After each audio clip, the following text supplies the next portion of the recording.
What is a runner? Someone who runs. Well, I'm glad we cleared that one up. I knew that O-level English language would come in useful at some point in life. So runners come from... Absolutely. So runners come from all sorts of backgrounds and have all sorts of motivation for starting and continuing with their running journeys. So Dawn and I have been having a little think about the runners we know and the runners we come across.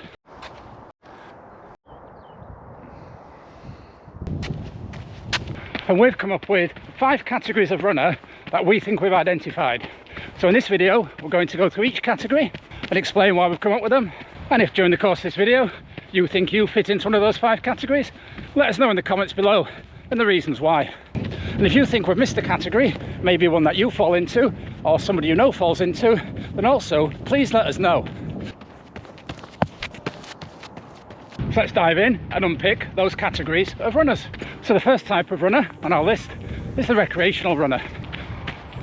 Now this can be somebody who's fairly new to running or somebody who's been running a very long time. Characteristics of a recreational runner: they run mainly for physical and mental health and well-being. They're not particularly interested in entering races or doing things like park runs competitively, although they may pick the odd event throughout the year to give them a focus for their recreational running, typically a marathon. Sim again. And they tend to train without much structure to their running. They don't seem to be too bothered if they miss a run or two due to life factors, weather, illness, injury, and they may do running as part of a general fitness and lifestyle that includes things like yoga, swimming and other health and fitness bringing activities. Some people I know who used to be competitive club runners now are happy to run recreationally as part of that general well-being and fitness lifestyle. They probably don't spend a lot of money on the latest running gear, Coros or Garmin watches that are upgraded, the latest super shoes, the latest gels with all the funky caffeine and high carbs in. And I think when you reach that stage, they'll contradict me if you know otherwise, a recreational runner will stay like that for a very long period of time and may never go back to what they were or progress on to being what they could be, of which we come on to now.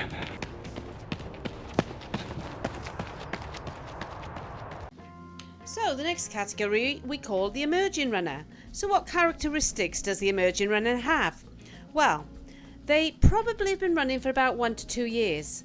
They may have come from a park run, or they may have come from a Couch to 5K program, but they are developing that love of running. So why are they developing that love of running? Well, I would say they've got the bug. And when you get the bug, we all know what happens. We get into the gear, all the latest gadgets, the Garmins, the shoes, maybe even super shoes. So the emerging runner will probably want to get faster. They want to improve their running. They'll want to enter races and possibly even join a club. The emerging runners' training will possibly become more structured because they will be looking at how to improve their running. They will maybe ask a coach in a running club or look for a program online. But one thing's for sure, they will certainly be looking at how to make themselves a better runner. So this may be through podcasts, books, magazines, or even watching running YouTube. And in our experience, the emerging runner normally goes on to become a competitive runner of the future. So guys, I think I can say that we've all been that emerging runner. And we are coaching several emerging and more advanced runners towards their spring running goals. If our coaching is something you would like to benefit from, then please contact us at this email address provided. Our third category of runner is the collector. One example of collecting, if somebody has the time and resources, is to go around the world completing all the marathon majors. A collector may be part of a running club and want to complete all the events on that club's championship programme. Parkrun is a phenomenon that seems to attract more than its fair share of collectors. And I guess we partly fall into that category, having done, I think, 290 different parkrun events across the UK and Ireland. But we do know people who take that whole stages further and collect parkruns that begin with every letter of the alphabet and then go and do it again and again, travelling to places in Poland that begin with the letter Z. There are park runners who collect numbers in something called the Fibonacci sequence, which is a series of numbers where if you add the last two together, you get that result and add the previous two, etc, etc. So some collectors might strive for a time. We know somebody who tries to run sub 17 at as many Yorkshire park runs as he can. But most collectors are happy to turn up, take part in the event, complete it and tick it off on their list. And some park runners used to like collecting age category records, but hey, Parkrun Statsgate. And whilst Dawn and I don't set out especially to collect things, we do like to do races around the UK and elsewhere if the opportunity affords itself. Some collectors might like to do every event, perhaps in a cross-country or road race series. I don't think even if Dawn and I had the time and resources, we'd ever become massive collectors. And she does want to do the Boston Marathon, the one in Massachusetts rather than Lincolnshire. But I think we fall definitely, very firmly, with bells on, into the next category. And that is the competitive runner. So yes, our old friend, the competitive runner. So what are the typical features of that type of runner? Well, firstly, as the name suggests, they like to compete.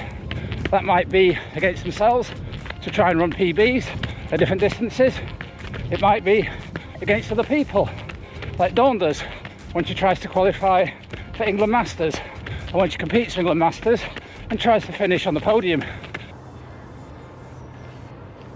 And often the relationships between those two types of competition are symbiotic. I found around my best times when I was racing people, you can always give a little bit more for a position. Yes, a competitive runner might have a favoured terrain, in my case road, but not be averse to competing on other terrains, in my case track, cross country and occasionally trail, a bit like this.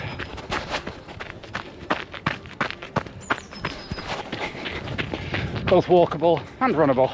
A competitive runner might also have tried different terrains to see if they could be competitive there and discover they're not very good at it. I once tried fell running. Guess what the outcome was? A competitive runner will usually have some sense to the training. They won't just go out and run randomly how they feel like it, like a recreational runner. They'll be following, more often than not, some sort of plan towards maybe an A goal, whilst having been seagull races in the interim.